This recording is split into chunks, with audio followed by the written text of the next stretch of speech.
Okay, so let's welcome our first speaker of today. So we have Kaishi here, who just moved from Duke to UC Berkeley, who will tell us about drawstrings and the geometry of scalar curvature. Okay, please, whenever you're ready. Okay, so thanks very much for the invitation. So, if there is still a big echo, I'm very sorry. It's a technical issue that probably have to um, live with. So, let me start the first talk today. I'll talk about drawstrings and the geometry of scalar curvature. Right. So, first of all, what is the general question that we are concerned here? Okay, so let me write down this. So the general question that we are considering is about the relation between convergence and the scalar curvature lower bound. So you write here, question, what convergence works well in the conventional sense with scalar curvature lower bound?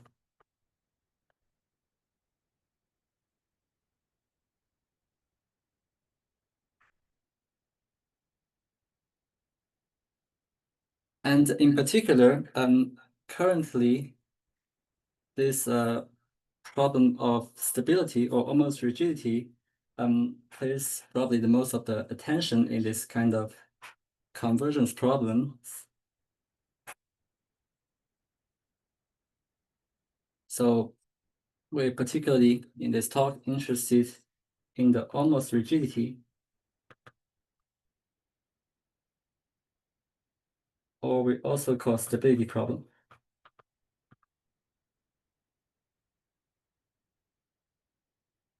So this problem typically looks like this.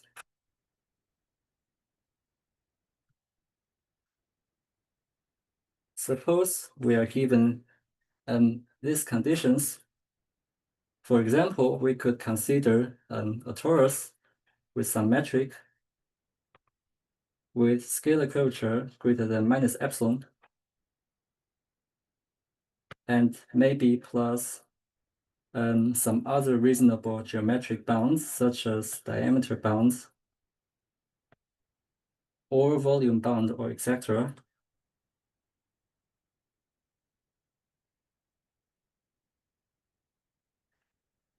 Okay, so remember there's a well-known Giraud conjecture in this context which saying if the condition is non-negative scalar curvature, then we know the metric is flat. So by almost rigidity, we relax the scalar curvature lower bound by some very small amount and ask what could happen. Okay. So, and not only for the Giraud conjecture, we could also take the context of, for example, positive mass theorem. We take asymptotically flat manifolds with non-negative scalar curvature, and we require it to have just a bit of mass. Or we could also talk about almost rigidity of Larousse theorem. So the context becomes we are given a sphere with probably the metric is greater than the round metric, or we could replace this by even weaker condition is area non-decreasing. So it should be area non-increasing. And we ask the scalar curvature to be the model case, at least the model case minus epsilon. So given these conditions, so that we just have epsilon of room to work with, and the question is M close to the model case.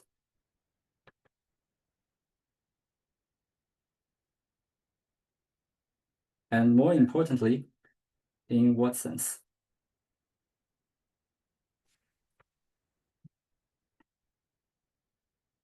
Okay. Right, so this is the background we're working on. So a remark here, it's become kind of well known that in the context of rich lower bounds, we know that the measured Gromov-Hausdorff topology is a notion of convergence that interacts well with rich lower bound.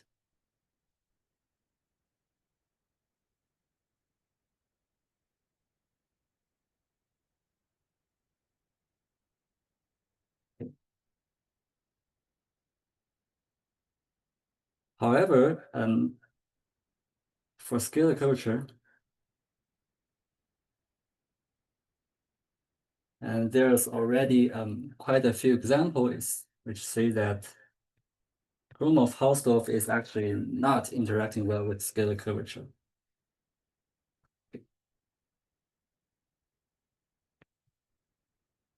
So there's been many examples which looks like this.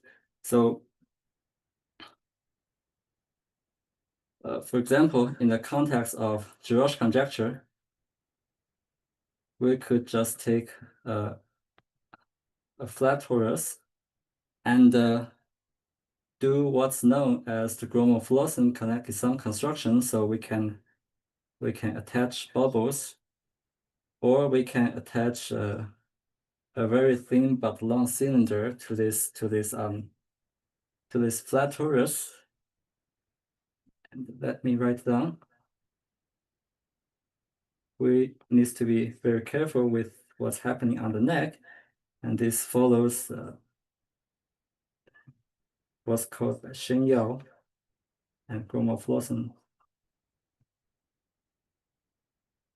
tunnel construction.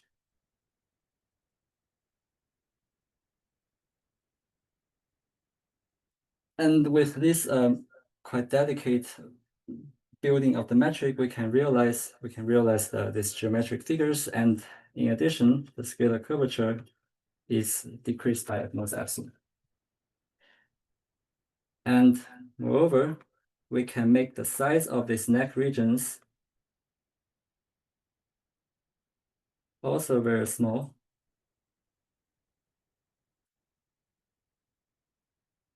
And finally, we can take epsilon goes to 0. We could produce a lot of strange examples with a flat torus with some spheres or line segments attached to it.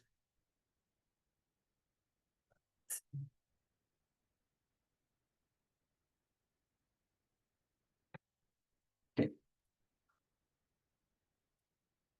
Right. So the connected sum construction is known starting in the 1980s. And also, very recently, there's been another class of examples. So it starts with the very influential work of Lieber-Neumayer.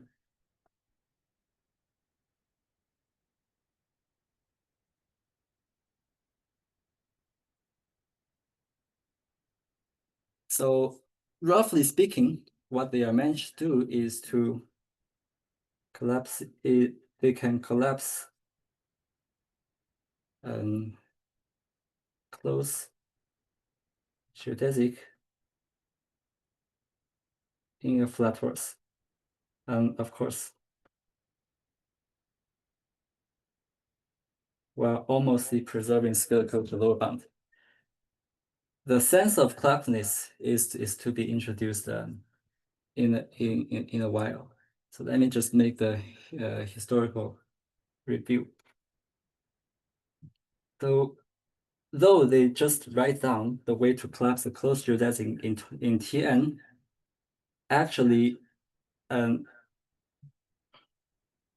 method allows us to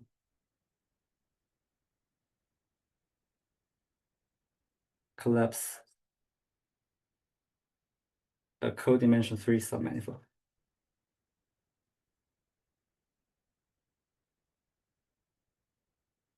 And in principle, from here to here, the difference is mainly computational. Okay. I'll be a bit more precise later. Okay. And later, Demetre Kazaras and myself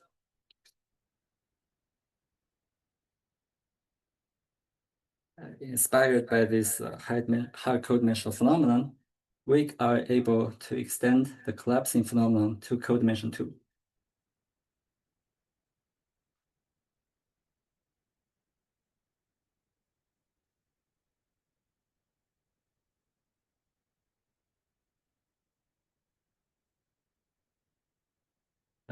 In general many manifolds.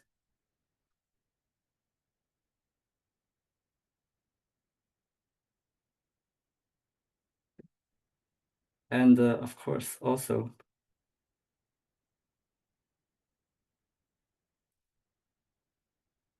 preserving the scalar curvature lower bound. Okay. So this new class of examples are now named as drawstrings. Okay. So right, so let's start to talk about more precisely about this drawstring. Okay, right. Before doing this, let me make a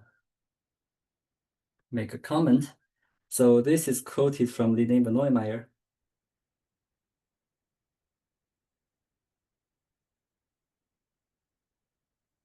Which I think very well explains the nature of drawstring. So in their paper,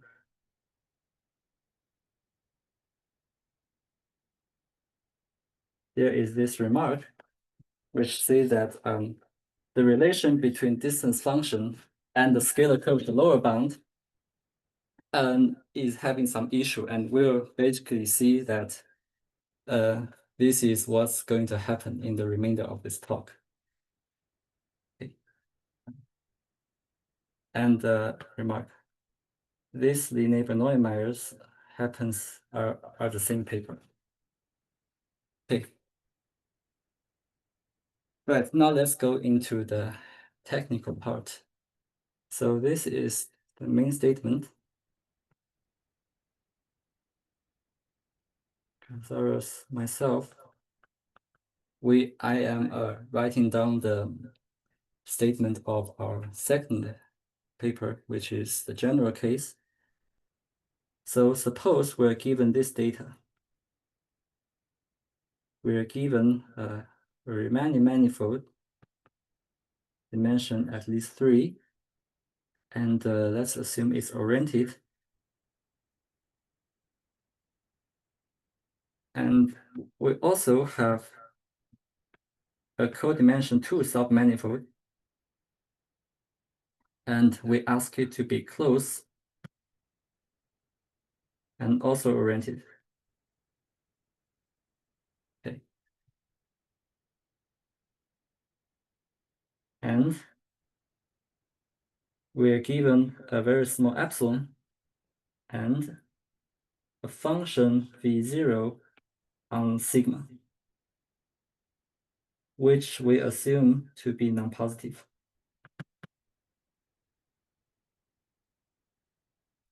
Okay. Given this data, there exists a new metric, G prime on M, such that the following holds.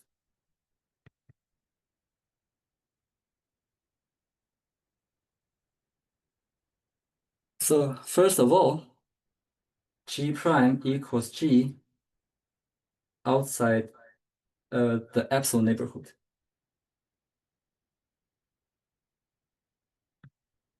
So we are only modifying the metric in a very tiny tube around sigma. Now, second, on sigma, the G prime is equal to e to the 2v0 times the original G. So here's a technical remark. This restriction means that we are pulling back the metric. So that means this relation only holds on the tangential direction.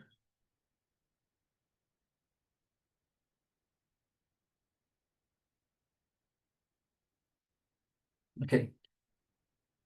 Also, remember that we're asking V0 to be less than 0. So actually, V0 plays the role of the extent of collapseness.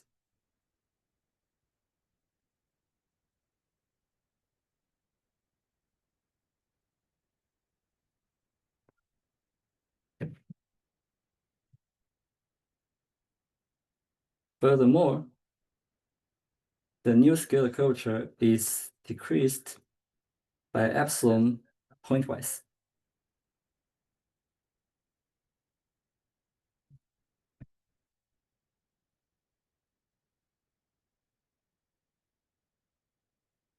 Now, the following two conditions might better explain the local picture of this construction. Okay. So the fourth condition,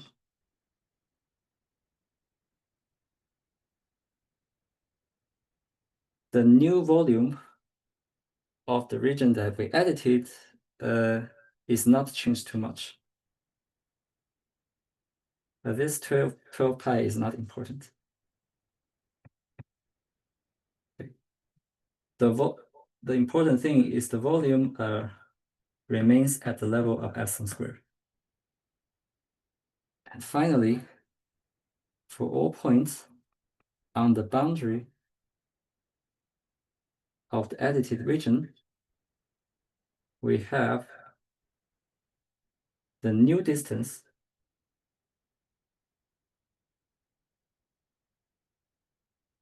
less than 3 epsilon. So that says metrically, the normal distance from the core and the boundary is at the same level. Okay. Okay, right. So this is the main construction theorem. And let me briefly explain how to construct this example.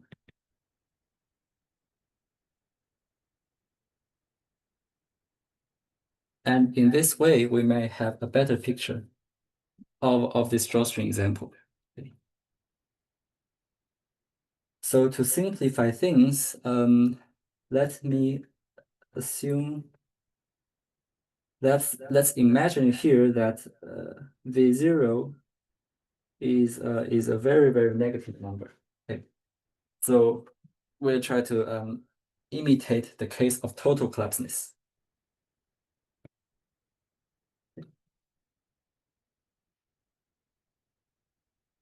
So for this construction part, let me discuss three cases.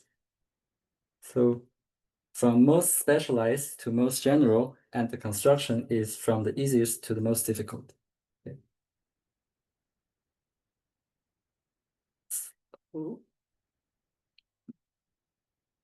So in the first case, let's assume M is Rn, and sigma is a horizontal subspace.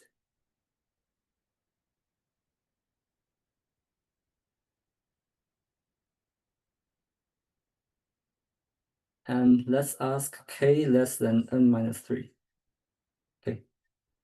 Right, so we see that we're in the case of higher codimension. So this construction is actually, I'm going to explain what's done in linear Bernoulli.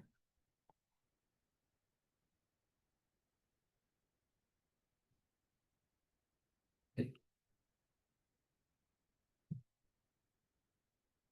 So very roughly speaking, what they did is the following. So consider this new metric to be see, dr squared plus 1 minus alpha squared r squared times the round metric in n minus k minus 1 dimension. Let me check if it's correct. Yes. Okay, and plus r to the 2 beta times rk. Okay.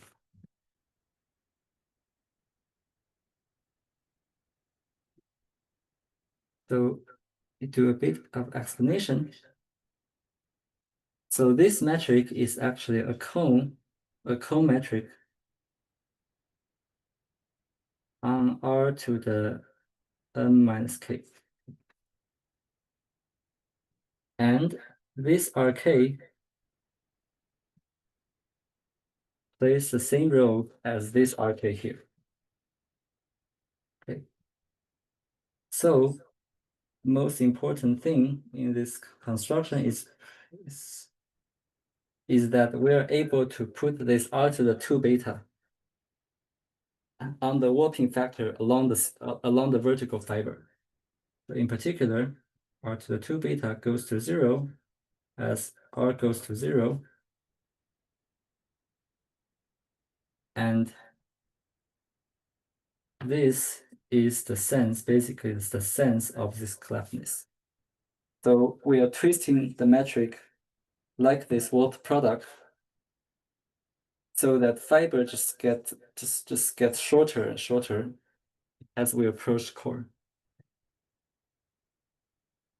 So given this metric, we can compute its scalar curvature.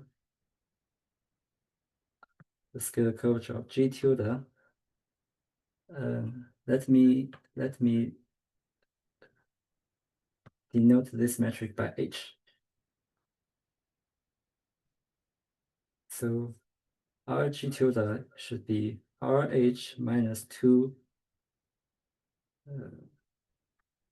the warping factor times Laplace H, the warping factor. So this is really explicit computation. And after this computation, we will see that it would be a plus big O of 1 over R squared if the parameters are chosen so that, see, beta is far smaller than alpha, far smaller than 1. Okay.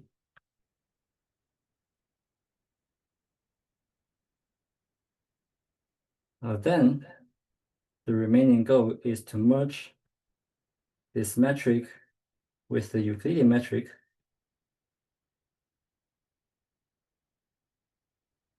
and the smooth tip region.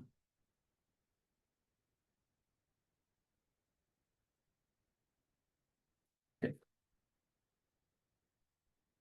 So this step is technically still quite involved, but it's actually not the essential step.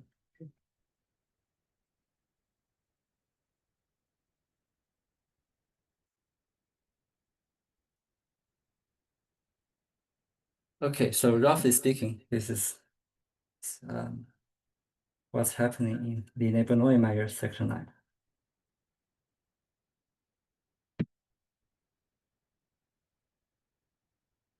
Okay, and let me make a comment. Where is this codimension condition used? It's used in the fact that the cone is on a dimension at least 3 Euclidean space. Okay. So a cone with dimension at least 3 has positive scalar curvature.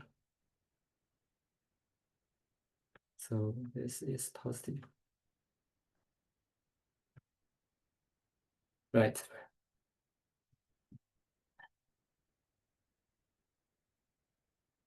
Now, second, let's move to the codimension 2 case. We still take the ambient space to be Rn, and now sigma to be Rn minus 2. Still a horizontal subspace, but with codimension 2. Okay. Now, obviously, this original G is not going to work because simply 2D cone is flat. Okay. So it turns out that there is this magic metric which plays the trick. Consider G tilde is a metric of this form.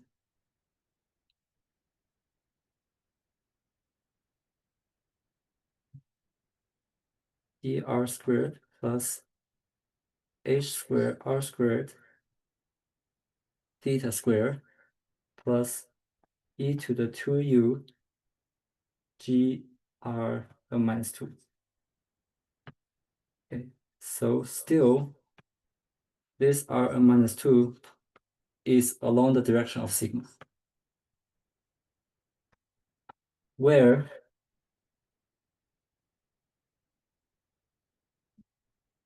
there are two functions that we have to define.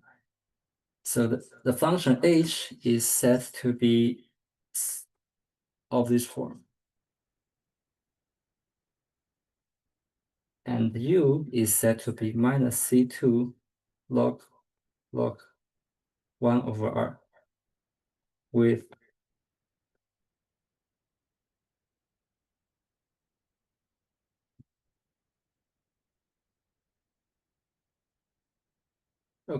this order of the choice of parameters.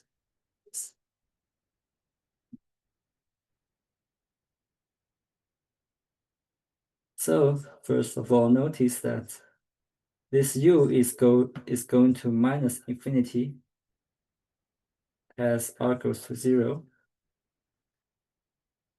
So again, we have our desired collapsing along the sigma direction.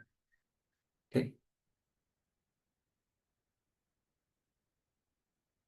Okay. Next, we're probably curious, what does this metric look like? Okay. So it turns out that both this metric before the conformal change and also the metric after the conformal change, they look like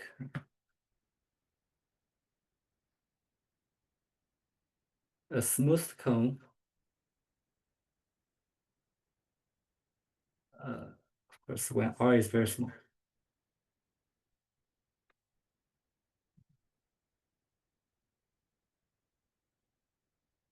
So just to do a comparison between high codimension and lower codimension case.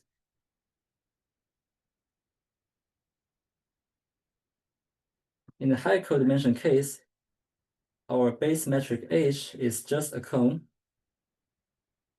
So we don't need to care about what's the tip look like because the cone itself supports enough amount of metric. But in the codimension 2 cases,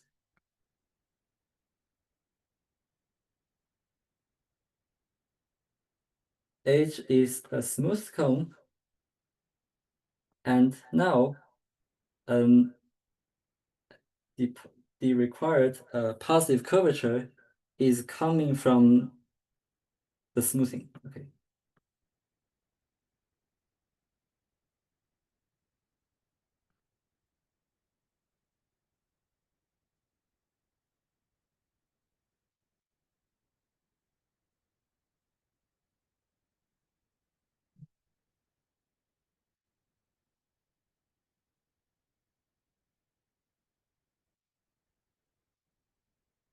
Okay, all right. So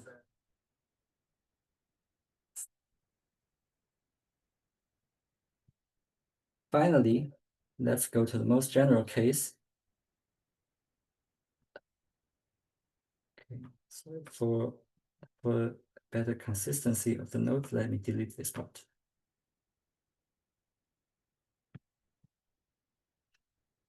General M.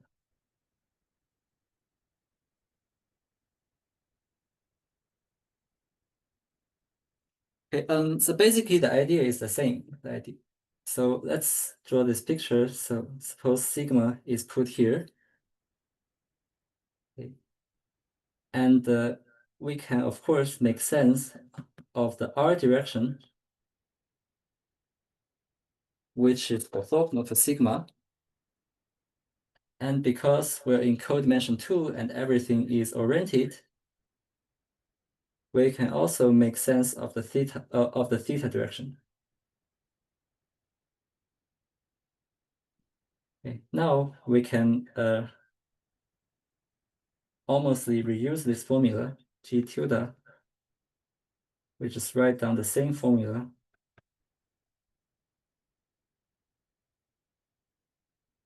So I think there's no R squared. Okay, let's write H squared omega theta,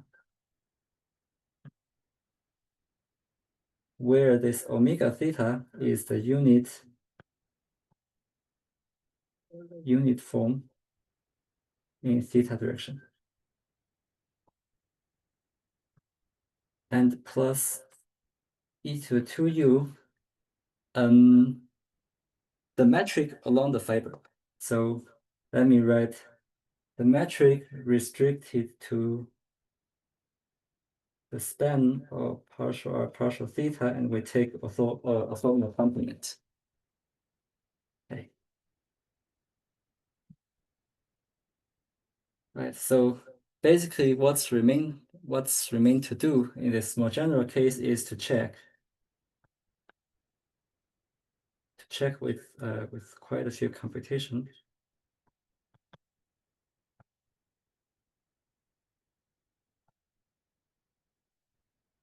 that the same formula holds.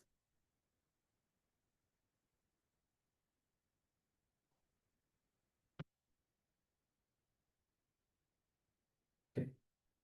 By the same formula, I mean the function and the way of merging G with the exterior metric and the way of smoothing the tip. So to move from step 2 to step 3, just reuse everything and carry out the really difficult computation. Okay.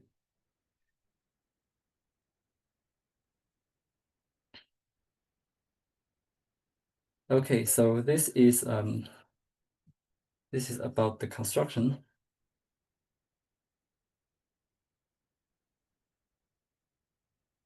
So from the construction, I would like to extract a lemma.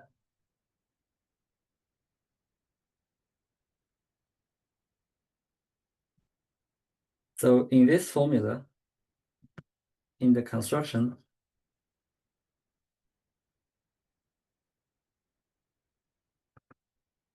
we have, in the construction, I mean, in this definition of G tilde, we have 1 minus epsilon less than h less than 1, and minus sup of, because sigma is compact, I can use max.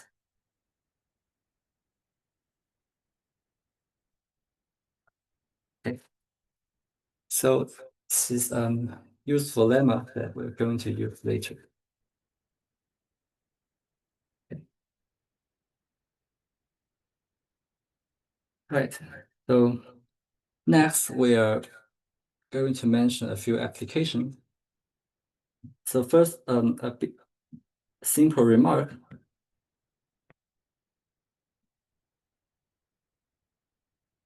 So how to use this theorem? To get a sequence that totally collapses a submanifold,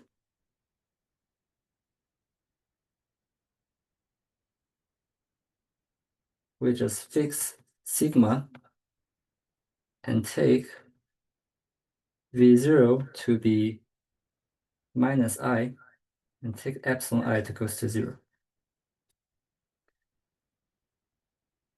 Probably for the convenience, let me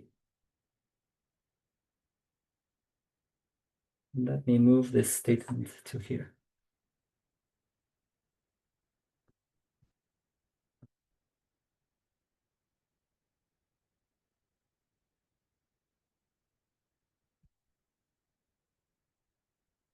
Okay. Now V0 is going to be more and more negative.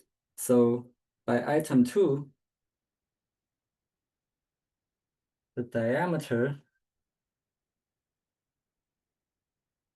of sigma is going to be 0.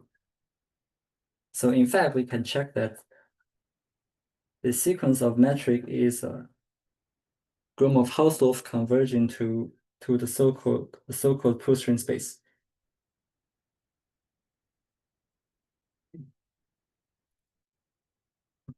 And not only for total collapsing, we can also realize so-called partial collapsing.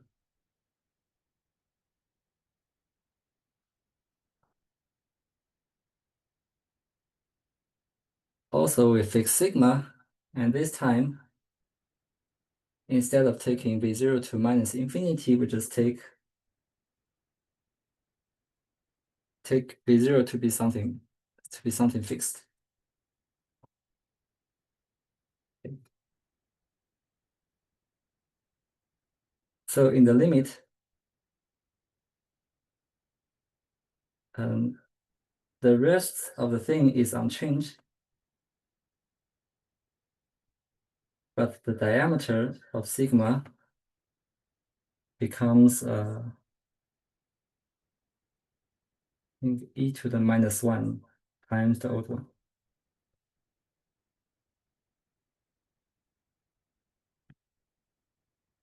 Okay. So this is the meaning of partially collapsing something.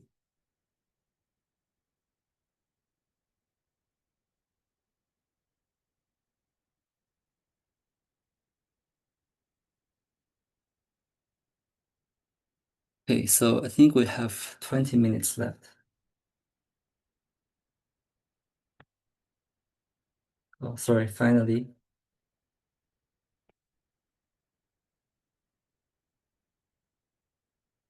There's also a third remark.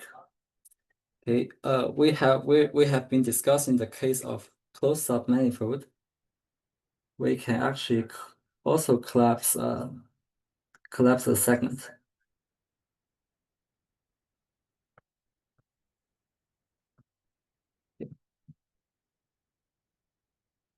So the way to do it is the following. So suppose gamma is a segment with endpoints, and we find just pick any other curve gamma tilde that close off these two ends.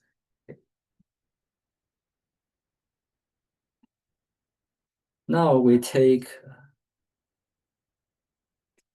V0 to be minus I on gamma,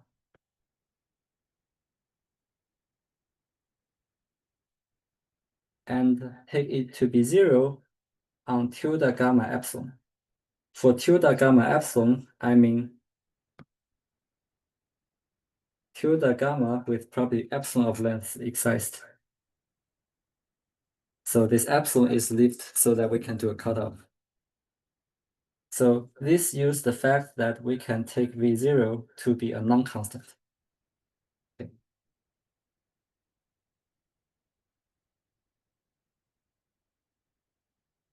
And with this data, we can check Gromov-Hausdorff limit is as desired.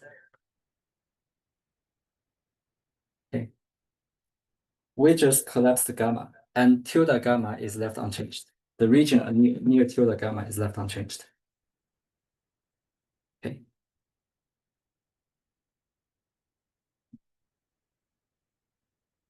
Okay, now let's go to talk about a few applications.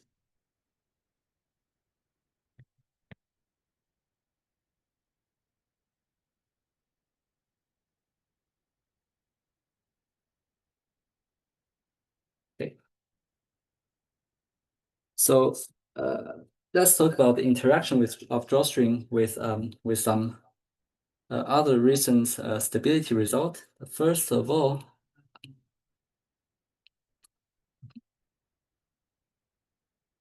let's talk about a recent class of stability result. Let's let me call this stability in the sense of bad set removal.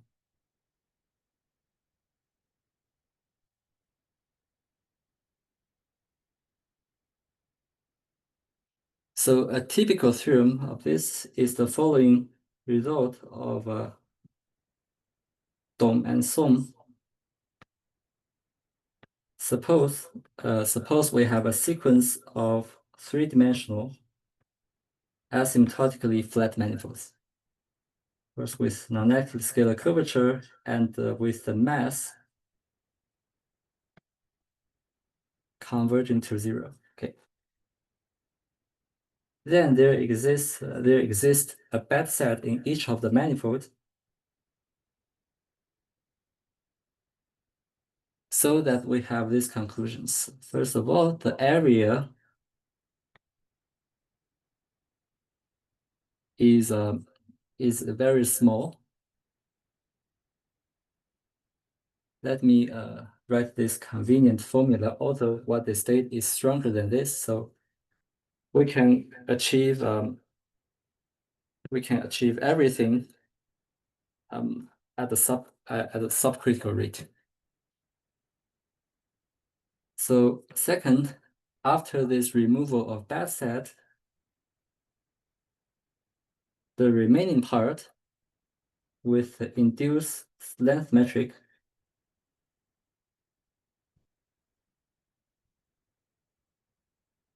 and with any fixed reference point converges in pointwise Gromov sense, in pointed Gromov-Hausdorff sense to the flat R3.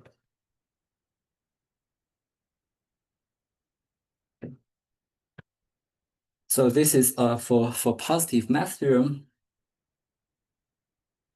Let me also remark that Cong and Dong is able to prove a similar form of stability for Penrose inequality.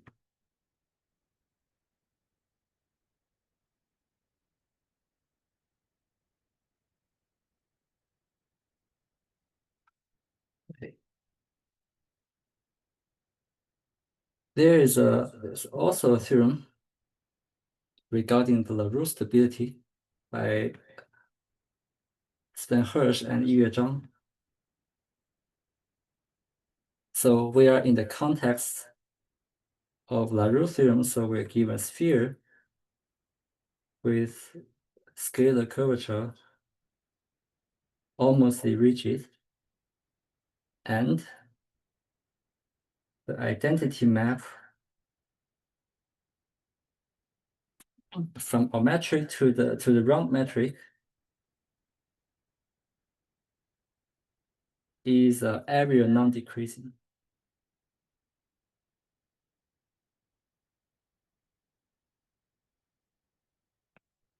Okay. Then we have a decomposition into bad part and good part.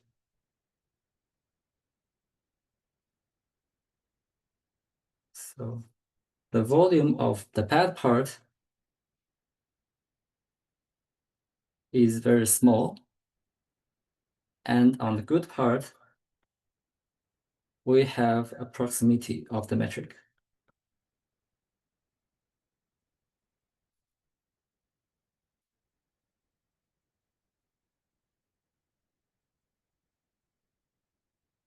Okay, so regarding this set removal type result, let me make this remark. So First of all, drawstrings has to be removed. Okay. Has to be removed. Because we know that we have seen that drawstrings are collapsing submanifold. And let's notice that there's a quite subtle and impressive points in the Dong-Song stability theorem. So it says the good part with the induced length metric is converged with that R3. So in particular, it's not the metric on M restricted to the good part. The difference is that the geodesic in this remaining part cannot travel inside Zi. Okay.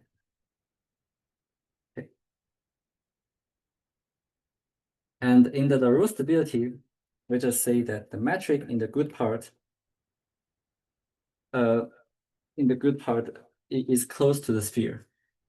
So in particular, none of this theorem has been able to mention what's happening on the original distance function on M.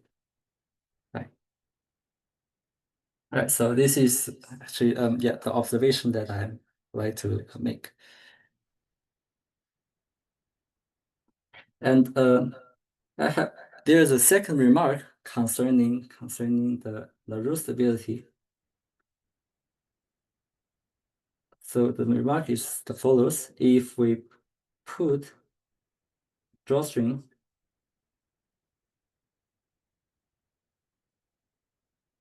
in a round sphere,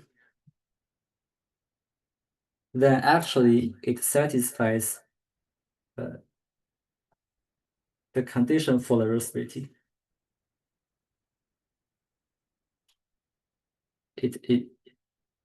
Which means that it satisfies this. Okay. So a brief proof, just to emphasize what is my point. So apparently, scalar curvature condition is included in our statement for drawstring. Okay. The interesting part is how can this be area non-decreasing? So to see this, let's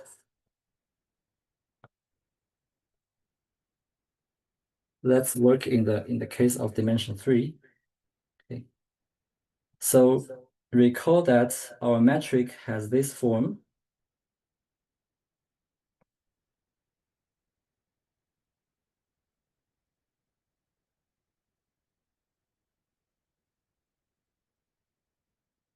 Okay. So let's see. The eigenvalues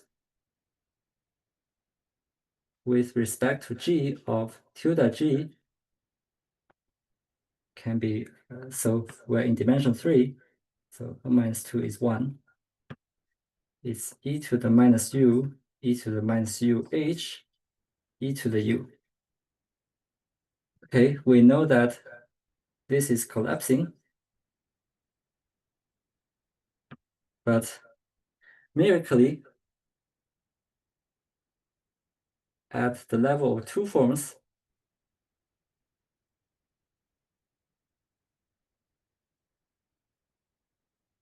the eigenvalue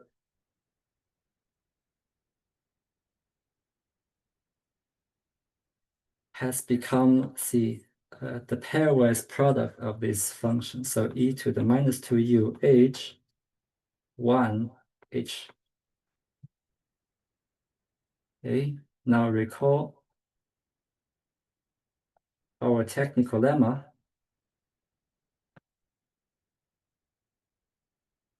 And we plug this into this expression. Okay, we'll see that it's actually, the drawstring is length collapsing, but actually area almost non-collapsing.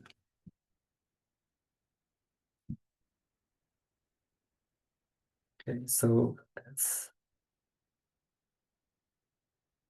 let me reference. This is contained in the most recent paper with Demetre Kazaras.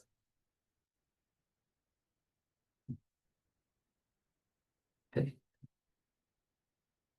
Right. So finally, let me make this remark regarding tensor convergence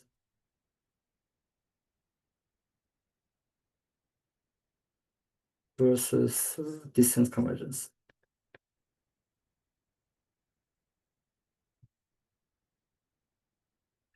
Okay. So first, regarding tensor convergence, we have this theorem, Gromov and Daimler.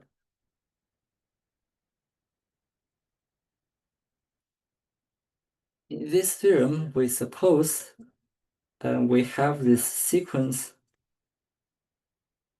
of metric Gi and metric G infinity, which are all C2 metrics. And Gi has non-negative scalar curvature, and Gi is C0 converging to G infinity as tensors. Okay. Then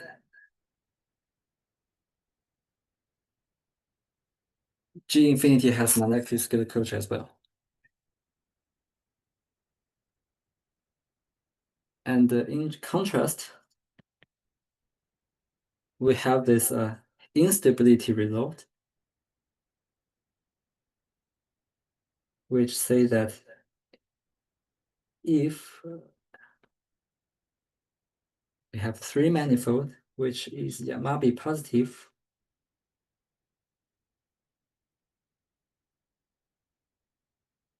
okay, so we just say it's Yamabe positive, so the scalar curvature of the original G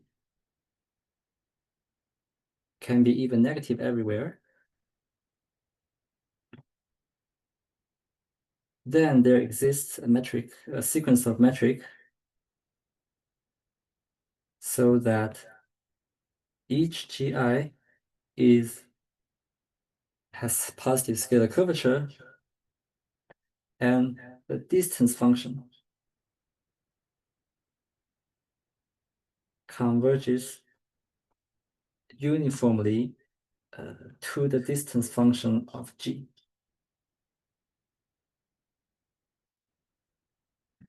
Right.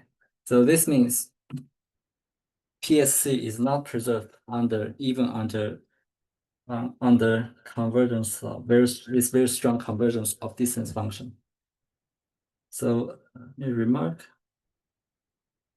This extend a previous construction of Lee Topin.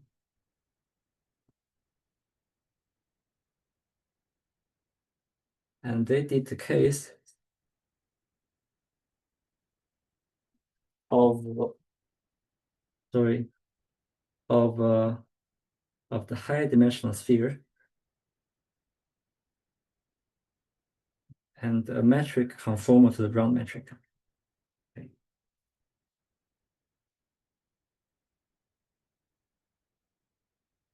Okay. A brief proof of this convergence.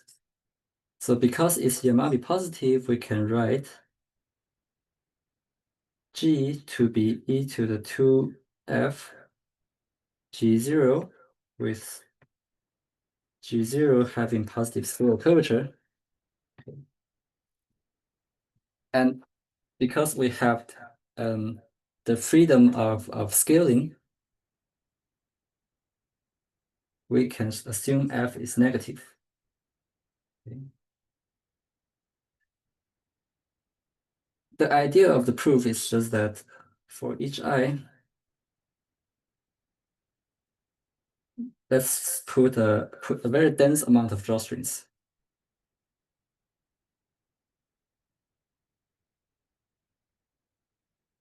set of drawstrings. And let's put the collapseness function to be just f.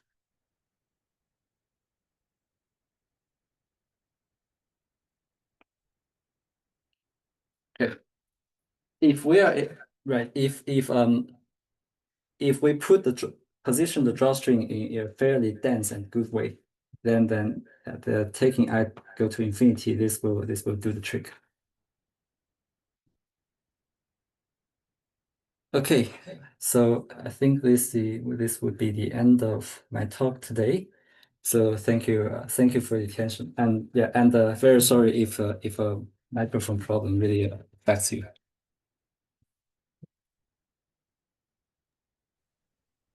All right. Thanks, Kai, for the interesting talk. Any questions from the audience?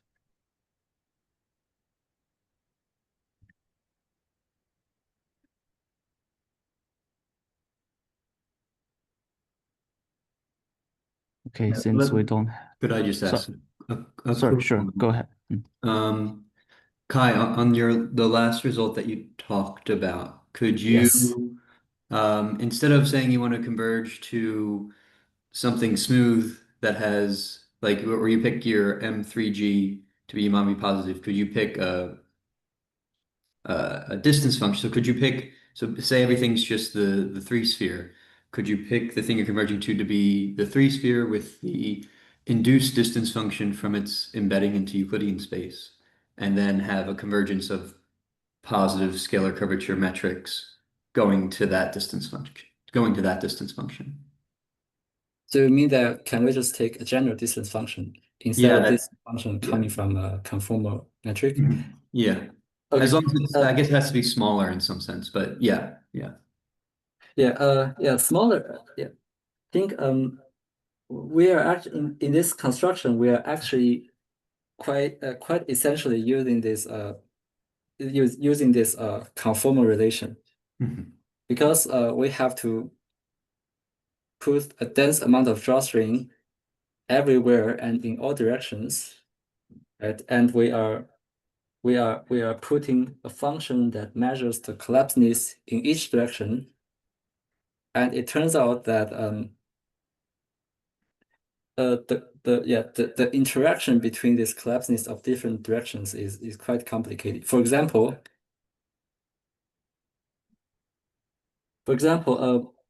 we could put we could try to do this construction for two metrics that are not conformal. We just put V0 to be the metric coefficient in the direction that we are pointing from. But it turns out that we don't know if it really converges to that anisotropy metric. Okay. I see. So Yeah, it's more complicated if you're not conformal already, I guess. Yeah. And also regarding your question about what happens if we put a general distance function, I'm really not sure about how to do this construction. Okay. Thank you. Can I also ask a quick question regarding this tensor convergence and distance convergence? Yes. So like the distance C0 convergence, it's in some sense weaker than the tensor C0 convergence because, in some sense, the distance function is an integral of a Riemannian metric. So what Yes. if you have C1 convergence of distance function? I think maybe that is more comparable to the C0 convergence of tensors. C1 convergence of distance function.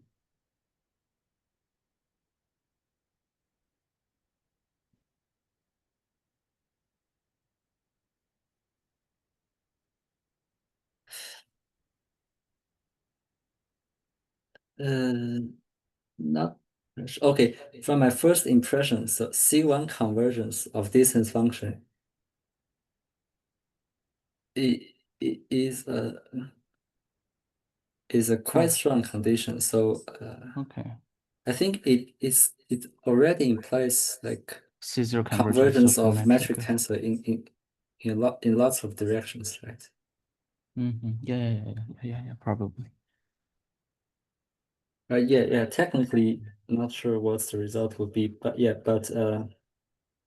my impression is like it would be a quite strong condition real quick.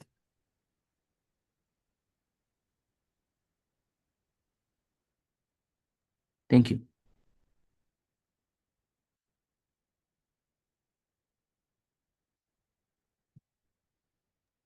All right, so I'll stop recording.